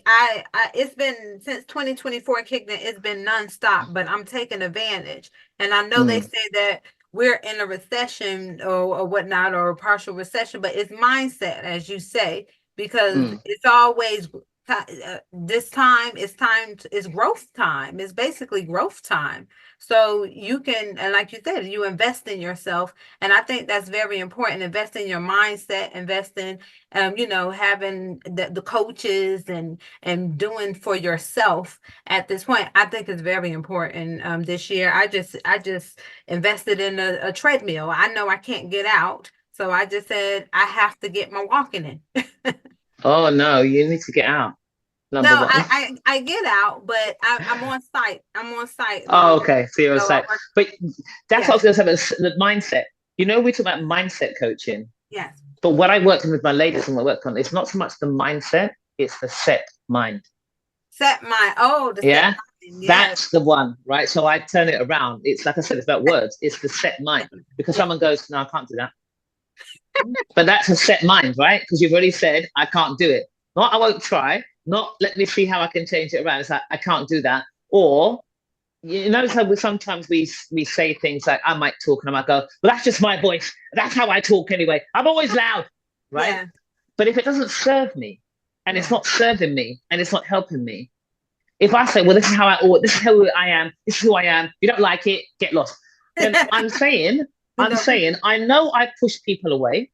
Yeah. I know I don't draw people to me. I know this part of my personality repulses people. This part of my personality may turn men away from me when I'm a wife in waiting. All the things I want for myself and for business. But because I have decided that this part of me, that actually is a negative part of my character and personality, I'm going to hold on to, I talk myself out of deals and opportunities. If I say, I can't give up drinking, I can't give up smoking. Yeah. It's not like I can't, it's like I don't want to, right? So then the question becomes why? But if it's not serving me and it's making me sick, that's more about my set mind. I understand the addiction, but it's the set mind. It really is a set mind, because it really, if you have a big enough dream, you don't need a crisis. Yeah. And if, go on, Joel, sorry. Joel, I have read that book, Joel Osteen, I Am. And that was very powerful, because he was saying the power of the tongue and speaking about the power of tongue. And one of it, he said he knows someone who just stopped smoking cold turkey. The person who just said, I'm going to stop smoking. And it's that word, I am going to. And like you said, using the negative, ends up, you're right. It ends up, becoming, it sits. But if you use the positive, and watch what you say, and you can kind of, like you said, we set in our words, how we speak and things, and that needs to change. Yeah, I am. I had my own Christian t-shirts, and I have I am on the back. I've got Proverbs 31, but literally everything that follows I am comes to life. I am rubbish comes to life. I am powerful, it comes to life. I am ugly, it will come to life. I am fearfully and wonderfully made. It's what you decide to say after the I am. So again, and he will say the same thing, and Tony said the same when we did the course. A person that gives up smoking, if they get offered a cigarette and say, oh, I don't smoke anymore, it's more likely to end up smoking again than a person that says, oh, I'm not a smoker. Yeah. I am not a smoker. I always, while I drive, while I take a shower, I do say I am stuff. Like I always say, I am loved, or I am, like I do. Sometimes standing in the mirror, you can, do it or whatnot. But it does help push through. It help you push through and help you, like you said, mindset is important. Yeah. And it's The easy set to mind. do. I like that set mind thing. It's really good because I think they were even just saying set mind sounds so much more powerful and stuck in the mud and so much more like, oh, I don't want to be associated with that. And Yeah. mindset just sounds soft. And when you say set mind, you're like, you almost want to disassociate yourself from it, which is good because you're like, I don't want to be set mind. I don't you know, keep themselves as if I'm stuck in the mud. But when you put it like that, it definitely makes sense, and it made me think. Yeah, it make you think twice because I was like, oh, like I was like taken back. I was like, oh. Yeah, it's one of the things that I wanted to definitely talk about today with you, Jenni, was obviously I meet a lot of women who are at different stages of their life, and welcoming a lot of different women into my networking group and things like that, and meeting more women in business and things, especially women who own their own businesses, but also women who are in careers and working their way up on whatever they're deciding to do. And a lot of them have mentioned about being in the premenopausal stage or in menopausal stage, and how they find that that's affecting their work, their mental clarity, their ability to recall, the lack of confidence because they can't recall having to do a speech and things like that. And these are things that are making them kind of apprehensive. They're actually competent women within their field and their health that they can't control, not because they're doing anything bad, but just because of natural things that happen to us as women, is affecting them. But no, it's a part of life. And I think it would be interesting to understand, because I know you look at women's health, like you said, the pelvic organs, all of those different things that women will go through, that I will go through at some point in my life when I get there, and Teresa and other women, many other women.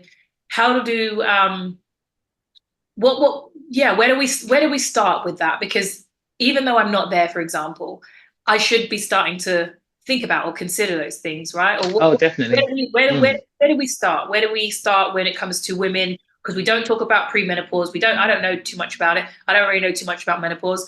I just about know enough about menstrual cycle, and only based on whatever the hell happens to me, but I still don't really know too much about it. So it's like, exactly. You know what I mean? We've got all this happening to us. It's like, I don't even know why this is happening. Like, you know what I mean? Like, what did we do before period pads were out in the shops? Like, for Christ's sake, how do we know about this stuff? How do we help ourselves and help our fellow women? Right. So I've actually loved, first of all, let me just say, I've just actually loved this today. So before I do the 60-day journey, I do workshops, and I cover these things in workshops.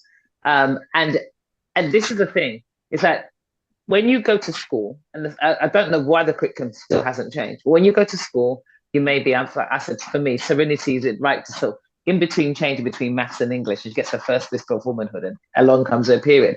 You ask girls, you ask your girlfriends, where were you when your first period came? Were you at home? Were you at school? How was it dealt with? Who spoke to you about it? It's like, you're at school, just take this, go and put it inside your knickers and get to your lesson. You know what I mean? You're at home, what do your parents really say to you? The biggest fear is, oh my God, now she can get pregnant. Let's just start. And we skip everything else straight to where the books just go, puberty, and it's just like, what I mean? The man puts his penis in the vagina, the sperm fertilizes the egg becomes an embryo, 9 months later, baby.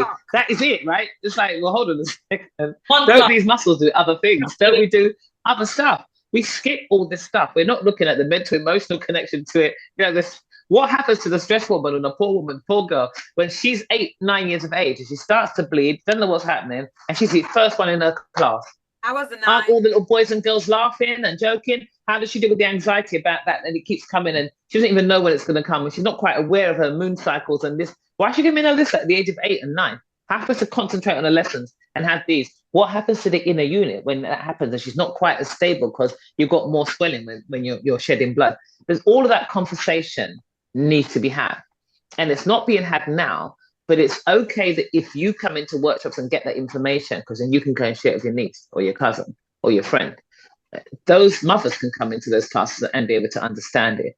Just because you didn't have it, it will maybe help to explain some of the emotional roller coaster in history that you've had that's brought you to the age of 33 now, right? So that you can actually understand how to manage your emotions better, how to manage your thoughts better, the impact your thoughts and your emotions are having on your hormonal response, and a lot of the symptoms of menopause can actually be symptoms in menstruation and maternity. But what happens is, if there's a dispensation only for, and special consideration only for menopausal women, then women that are having these problems in menstruation and maternity are thinking, well, what about me? I'm having, you don't have to just have a hot flush when you're in menopause. You can have them earlier. Women have them earlier, right? They have many of the symptoms, the brain fog, those things can happen beforehand. But they're all linked to elevated levels of stress, poor diets, lack of sleep, burning the candles at both ends and in the middle. So we have to understand, still comes back to that it will always come back to those 8 principles. Everything's based on the principles of health. And it's understanding those principles of health at every stage that will make a difference. Now, understanding menstruation and its impact on those principles is different to understanding menopause and its impact on those symptoms. But if you understand it more in menstruation and you can make adjustments, it will be a different season for you when you get to menopause. If you understand it more in menstruation and understand it in maternity, you have a better maternity experience, a better labor experience, a better recovery, and a better journey into menopause. So it's understanding that, the train's got stops.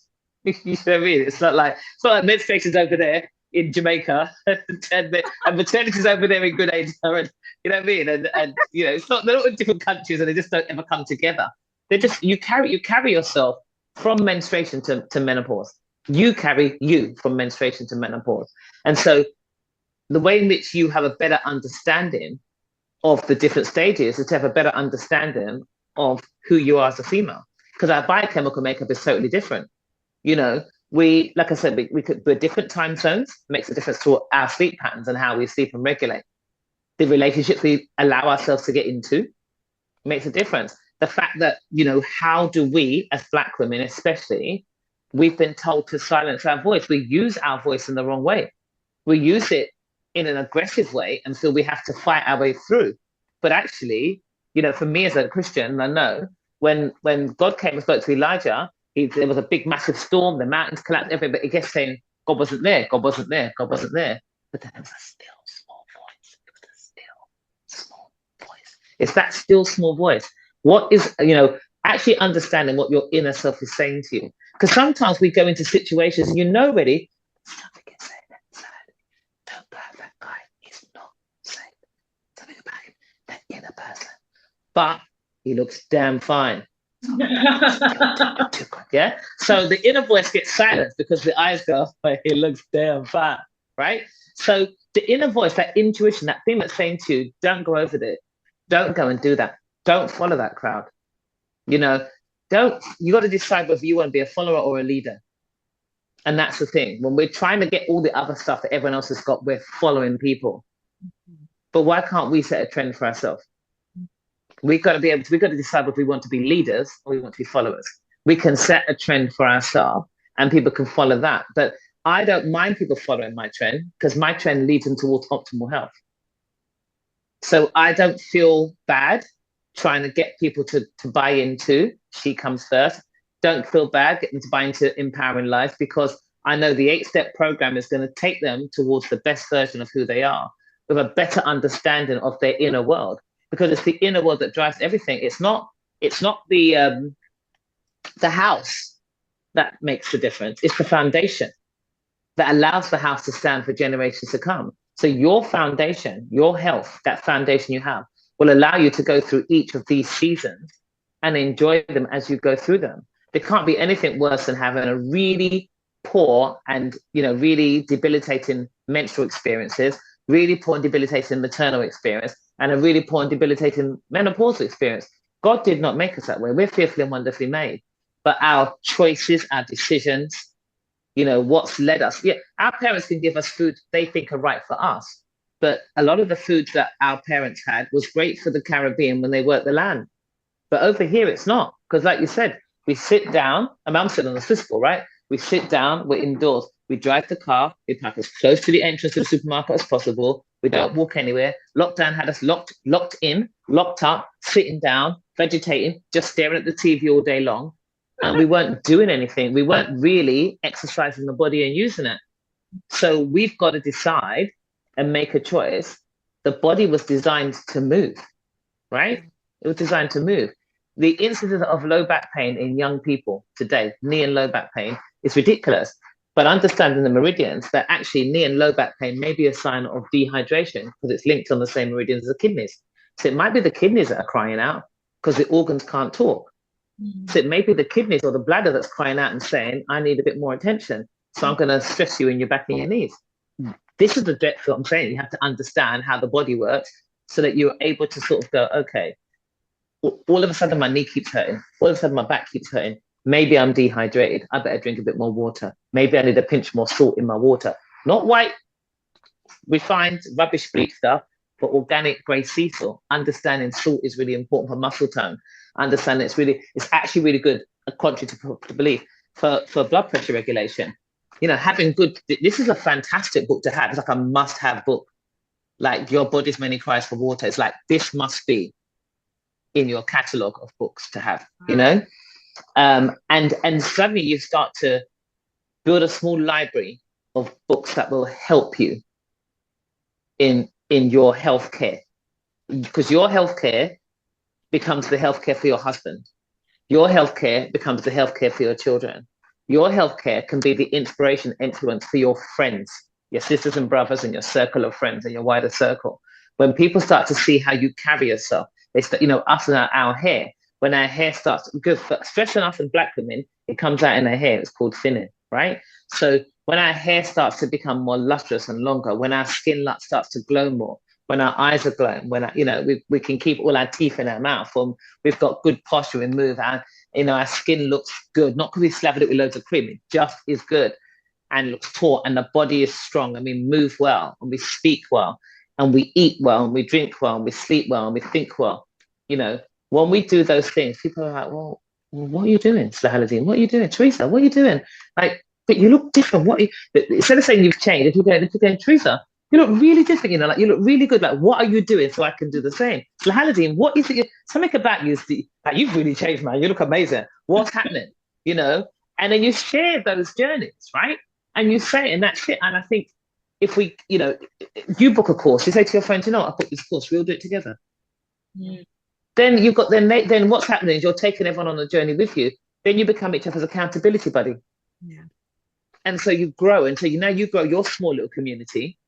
And then you tell them, you know, that each one teach one, raise a village, take a village to raise a child. You tell them to go out and tell their friends to come on and do it. You know, so if you start to make changes in yourself, rather than sort of going, that was a really good course and I really enjoyed that, now I'm going to go out and make changes. Start to share with your friends, you know, I did this really good course and it's really helped me to actually understand how to breathe better. Even if it's breathing, because breathing is life force energy. 3 minutes, no breath, the brain starts to die. But your breathing can change the whole environment inside you and say, you know what? We can make babies, we can digest this food, we can go out, we can have fun. Life is really good. Yeah, let's help her lose weight. Let's help her move better. Let's help her have more energy. Or we can hold the breath and the body just says, you know, pH change, we're dying, danger, danger. You know, that alone, if you learn how to breathe better, you can change your whole world. Yeah. And that's so important. You know, so many people don't, I think, appreciate, I would say, that how important health is and what you've just said to us and what we talked about today in every aspect of their life. I remember when you became part of DDG and when I spoke to you, it made complete sense to me.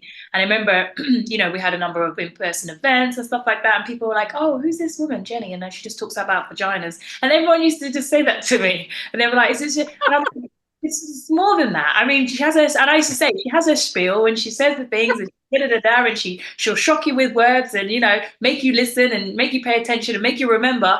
Well, and this is what I was saying, but I was like, you know, I said, it's more than that. It's, you know, it's encompassing and you'll get to understand. And maybe some people are not ready to receive the message and that's what it is.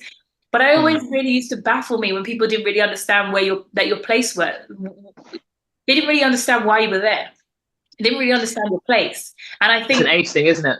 Yeah, and I think it's also like a mentality thing as well, where you are in the stage of where you are in your own life, and maybe there's things for people to learn. But I think, you know, all of those things are natural to us. The reason why it sounds weird and out of place is because we don't talk about them. have these conversations, we don't understand our own selves. We don't understand our own bodies. Like you said, we don't understand our own reproductive system. We don't understand our own organ system. We don't understand our respiratory system. That's why we're relying on doctors. And when things happen like what happened, in 2020, we're relying on doctors and people to tell us what's going to happen and how these viruses are going to affect us and how our respiratory system is going to be affected and blah, blah, blah. If we understood our bodies better, we'd be able to counsel ourselves and then take the information that comes from outside and decide what's going to work for us as individuals, because we are individuals. We are our own bodies, our own person, different makeup, and certain things will work for other people. Some people are deficient in other things, they need top up and other stuff, and balance, checks and balances.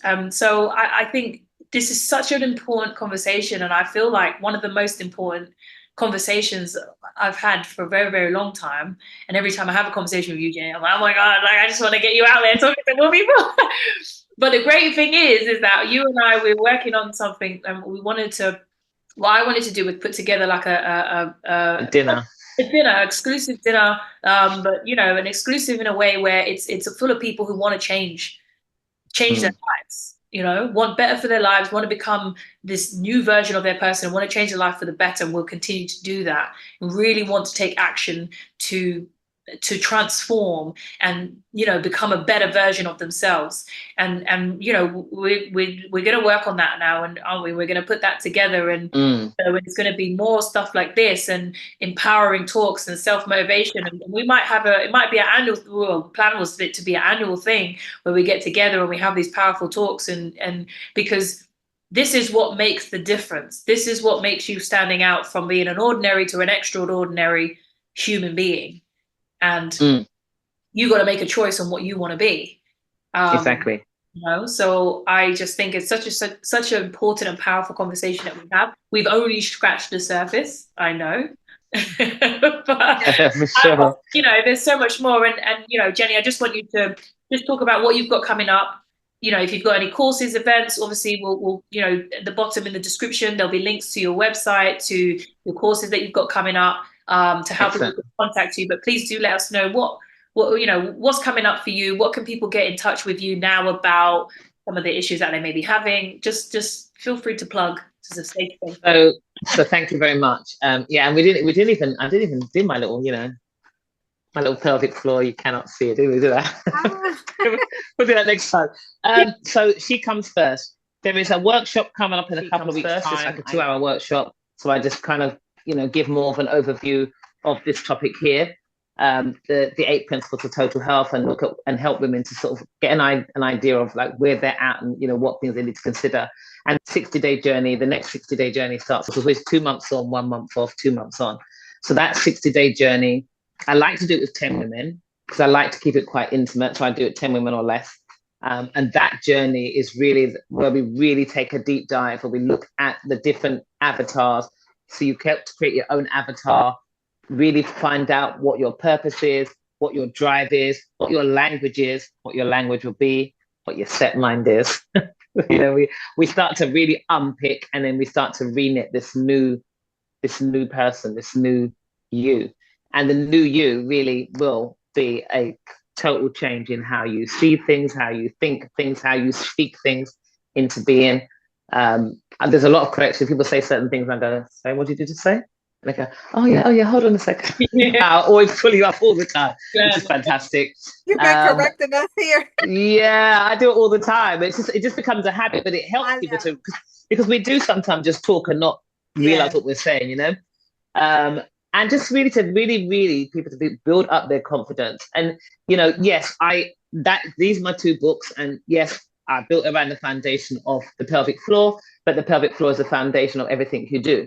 If everything works well, you have no problems. But the minute it goes wrong, like I said, wardrobe choice, social isolation, relationship, even work, boardroom, how you navigate your work. And when we're looking at menopause, and we go deeper into that as well, a lot of the issues women have is either around the brain fog and be able to remember things, or the bladder weakness.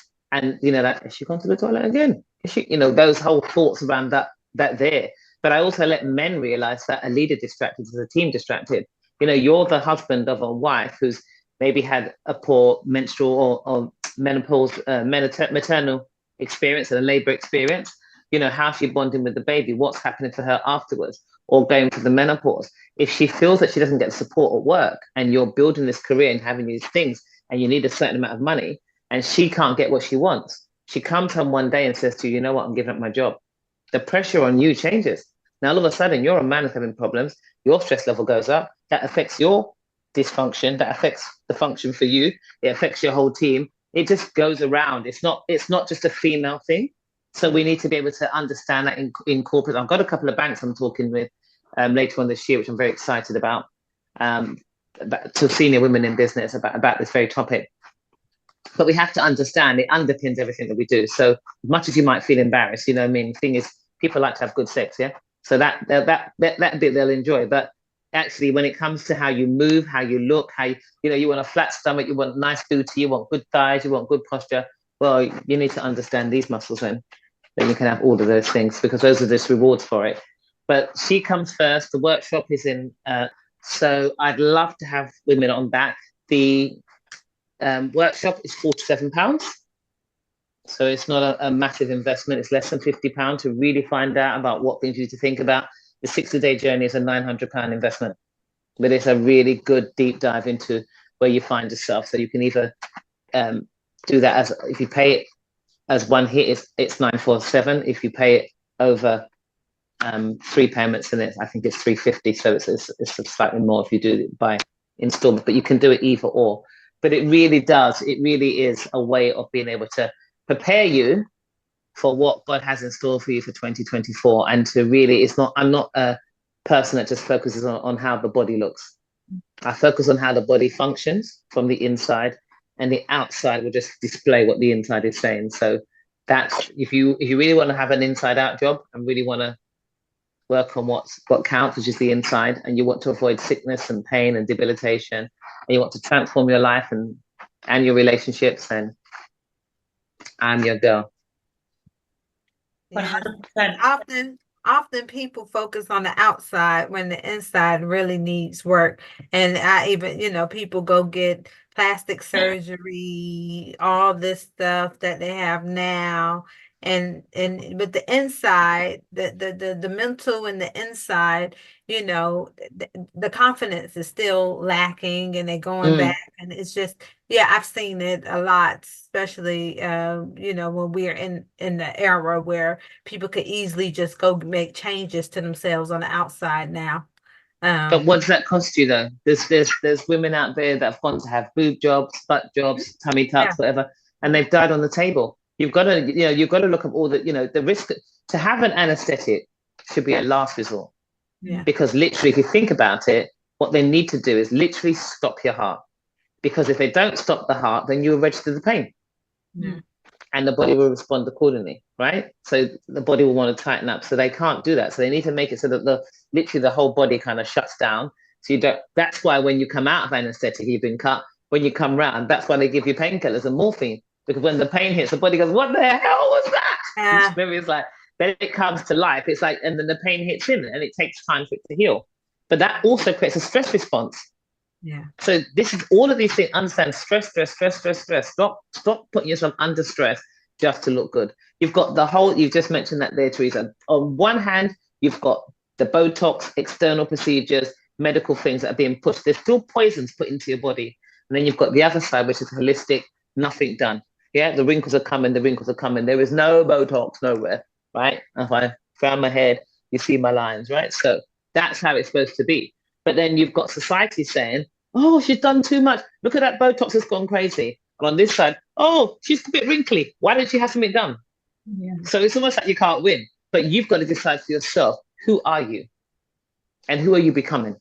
And who do you want to become? Do you want to be part of the Botox generation, where in the end, you've had so much done, your face looks like you had a stroke? Or do you want to, actually you do, you look at people, they've had a stroke, like the face just droops on one side. Or do you want to be a person who understands your fear? If you put the right things into your body, trust me when I tell you, you will not have, and when you start to get all those wrinkles and the cracking, it's called a lack of water. Collagen cracks when it's dehydrated. It's like when you understand water everywhere, but you won't drink a drop. You know what I mean? So it's like, you just gotta. Go I on. had C-section, so I know about that pain hitting after stuff wear off, and it's not nice. No. And then when you have a C-section there, and you've had that, they cut the muscles of the lower abdominals. The Yeah. muscles of the lower abdominals are on the same loop as the pelvic floor and the multifidus. So your ability to be able to really be able to squeeze and remember they did that those videos of the calf hog. Yes, we did. Yeah, that was I I love was like, so, so your ability to be able to really have a really good contractual response has been compromised because of the cut. So what you need to do is we just make really special with a paper clip, which breaks down the scar tissue, which still be done on the scar. And then you need to do a lot of work around strengthening the lower abdominal muscles so they will respond with the pelvic floor so that you get that response, not just for sexual function, but more so for support and protection to stop you having, you know, leaky bladder, you know, or any bowel issues. You have to look at that. You have to look at the shape and contour of your lower abdominals themselves, the muscles, whether you can strengthen them to hold the organs in their natural position, your posture, because if the posture is tilted too far one way, and the bladder sits here, right just behind the pubic bone, but the pelvis is tilted too far. You know, we like to walk around with this cock bottom and like this, right? So the bladder's here. Well, then if the abdominal wall isn't strong and the internal organs drop down onto the bladder, they put more pressure here. So suddenly you start having and also the ligaments that hold the sphincters, the little loops that stop you from leaking, they get stretched. And all of a sudden, you've got more instances of a weakened bladder because of postural compromises and because of the integrity of the muscles of the abdominal wall. If you can now correct the posture and strengthen those muscles, you can actually lessen the likelihood of bladder weakness. So you can't just look at one thing in isolation. You have to look at the whole person. 100%. 100%. It's so bad. Listen, everybody needs to get in touch with Jenni, do a little diagnostic on your life, just to get everything together. 100%. Or they can do one-to-one coaching. Remember, I do the workshops as well. So I do this workshop, I do the 60-day, but I'm still a one-to-one coach. I still work with people one-on-one. So they can, you know, invest into a one-to-one coach. And I have 6 and 12-month programs. So, you know, I'll give you the detail. I'm very happy to, whichever way someone wants to work with me, I'm happy to assist. And they can do it on Zoom as well, do it online. They can do it on Zoom, they can do it online. So, you know, I am that girl. Amazing. Well, we're gonna finish off, but I mean, this has been such a breath of fresh air, beautiful conversation. I super enjoyed it, Teresa, I'm sure. Yes, I have. I'm gonna be honest. I mean, we've been on here a while, and I'm like, oh wow. I'm like, she need to help me out. You know, I need to do some kegels or something because my bladder ain't do good right now after 3 kids. But no, for real, honestly, yeah, it's been great. She's given us so much to think about, and you know, we got to get our life right and our health right. 100%, and it's fun. I mean, it should make you feel excited. I feel like even me, like as much as I, you know, focus on health and conscious about what I eat, you know, most of the time, you know, what I drink, and I am conscious in that way, making choices. But I still feel like, oh, there's so much room to improve and to be even better. And I'm just excited for that, you know, for the journey of becoming even better version. Constantly searching for that better version, getting closer to my true self, my true north is why I say. So, you know, I think it's exciting to feel that, wow, there's a journey that I can go on that can, you know, help to support what I'm already doing. So hopefully people who watch this and who listen back feel that same inspiration and, you know, motivation and drive from the conversation to want to do something, even if it just means researching a little bit more and educating their kids or their, like you said, nieces and nephews and things. Or buying some books. Like, you know, I appreciate the book that you showed us. And, you know, maybe we'll do a book list and list some of your favorite books or something as well. Yeah, happy to do so. Yes, and talking about that, our final 2 questions that we ask you and we ask everybody. So the 2 questions are, we might flip it because normally I ask, the first one is, what would you tell your younger self? And the second one is, give us a book which you would recommend. Obviously, you already showed us a book earlier. But yeah, let's do the book first. Give us one book. It can be your own book, so we won't feel bad. Don't feel. I know you won't feel bad because you know I won't feel bad. I won't feel bad. So I will actually. Yeah. I mean, I know I said that the book that's really good, but I would really recommend this book here because I mean, I think it's a great place to start in terms of your pelvic floor. It's all color coded alongside. It's full color. It's it's fully illustrated. It's got some amazing drawings in it. The Juliet Percival is the lady who did the illustrations. This is my favorite illustration. Every illustration in this book is hand drawn. I mean, how do you hand draw that? Ooh. That is absolutely amazing. But she's done some absolutely beautiful diagrams. And where can we find this book? On my website. Okay. www.jennirussell.com. She's done, it even has a chapter on asthma and pelvic floor. Oh, yeah, it's got some of my spoken word in there. It has information on it has a men's chapter. It has my acronym for diet, difference in eating this, difference in eating that, whether you're eating towards optimal health or ill health. It has metabolic typing plan in here. It has a totem pole. It's just an amazing book. It's got some good information. It will at least allow you to ask informed choices. So if you've got any issues and you need to go and speak to your healthcare professional, at least you'll be able to ask some informed questions. So I would recommend that. That's on my website, which is as my name is spelt with an I, jennirussell.com. You'll find it under products and programs. I'll definitely add it on my book list. Good. May go ahead and just purchase it when we get off. Fantastic. And so our second question is, what will you tell your younger Jenni? I'm sure she was just my younger Jenni. Oh my God. Yeah, knowing what you know now, go back to, I don't know, 19, just about to turn 20, Jenni. What would you say to her? I would say, Jennifer Patricia Russell, you are fearfully and wonderfully made, blessed and highly favored, designed for signs and wonders. Do not be scared to shine your light, and do not be scared to ask for what you want. Don't let anybody else tell you. You can't tell a man that. You can't say that to someone. You can't reach for that. You're not qualified enough. You can't do that. You can't. I was told you can't write your book. You haven't learned how to write. You can't do this. Oh, Jenni, you can't compete. No one can. You're not the fittest person in this country. I would tell my younger self, if you want something, go for it. Because at the end of the day, the only thing that's going to happen is you're either going to get what you want or you're not. But there's a lesson to be learned or an example. What's the example? And how can you become the example? Don't be scared. Go for it. I absolutely love that. Yeah, me too.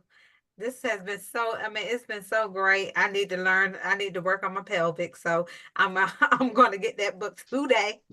Good girl. And I'm here. Like I said, I do 6-month programs. I do 12-month programs.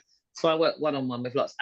One of my favorite clients I'm working with now is a lady that did the journey last year, one of the journeys last year, and contracted polio at the age of 18 months. She was born in Sierra Leone.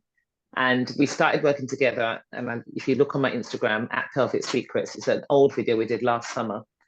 And so she's always had crutches. She's got the boot, because her one leg is not fully grown. So she's got the boot and, the metal brace. But she's always used the crutches as a here and then a hop, here and a hop. And so when I went to see her to do the assessment, I said, one of the things I want to do is to get you to use a natural gait, because obviously with the brace and it's gonna just, her whole posture is out. So I said, really and truly, you should be able to use a crutch and a leg, as we walk, as the sling work. That's what you should do. And so she was like, okay. So she started, she tried it in the assessment, not in the session, in the assessment. And she literally started crying. She said, I'm 56 years of age and no one has ever told me I can do this. Wow. Right? Wow. It's just a simple thing. She's an absolutely beautiful woman, and I'm still working with her now. She's an amazing woman. But it's just really amazing what we don't realize, what we have right in front of us. And it just needs somebody with an eye and to be audacious enough to say, you know what I mean? This is what I want for you, and this is what you can have for yourself. And then you just, once you believe it, you can have it. Once it's a belief that it can be done, because the how comes after you believe it, but until you believe it, 100%. Amazing. And we will, don't you worry, Jenny, and don't you worry, Teresa, we're getting Jenny back on probably as soon as the next one. What we want to do next time is we want to have a conversation with a, you know, a male, a guy who does predominantly male health and wellness, with you as well, because you do male health and wellness, and have an even bigger discussion as well, talking about men's health and corporate, and similar to what we've talked about today, but having a further discussion and things like that. So that might be the next one. It might be one down the line. But either way, we'll definitely would love to have you again, Jenny, and talking about specifics. I'm sure there'll be lots of comments and things that we'll get from this one as well, which we can use to create another podcast. But it has been amazing.